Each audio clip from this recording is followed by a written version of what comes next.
Hello and welcome to the Morningstar series, Why Should I Invest With You? I'm Emma Wall and I'm joined today by Ollie Russ, manager of the Argonaut European Income Fund. Hi Ollie. Hi there. So Europe, it's not exactly a new story. We've seen this recovery come through, although it should be said it's about a year behind the UK, which in turn is about a year behind the US.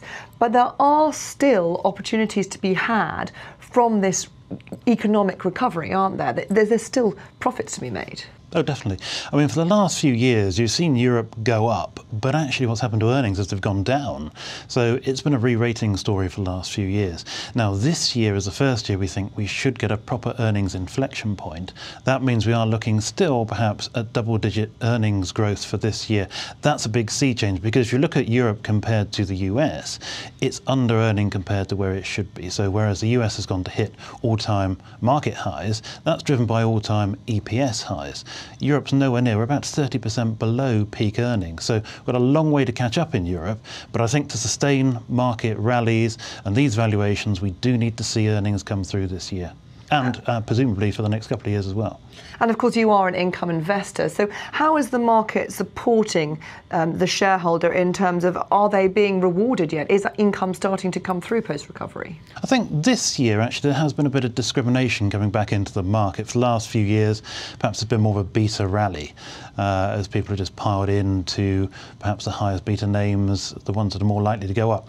This year we are seeing a bit more discrimination. People are paying a bit more attention to valuations than they have done for the past few years, I think. So I think the next few years might be slightly better for income type strategies as people do pay a bit more attention to where is the value in these markets if they're not just going to go up relentlessly, which we now seem to have come rather to the end of that story. Of course, Europe is getting its house in order, but Europe is not an island. It is affected by what's going on in the wider world, in particular China. You have countries like Germany who will really see, the economic brunt of what's going on in China. Is that a concern for you?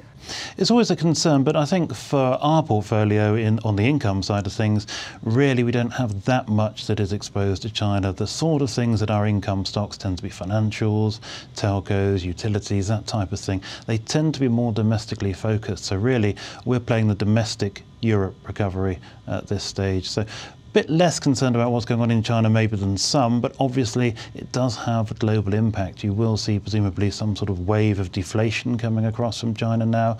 That could impact obviously interest rates in Europe and the rest of the world. And certainly you look at the DAX, that's now in a bear market, has dropped more than 20% from top.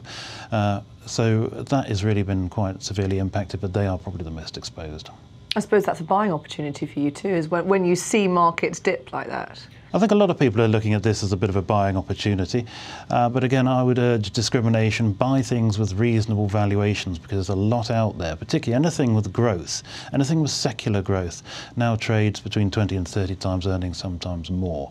I think people need to be cautious. Markets have been propped up of course by QE, so perhaps we now need to look for valuation support just for that extra bit of security. Ollie, thank you very much. Thank you.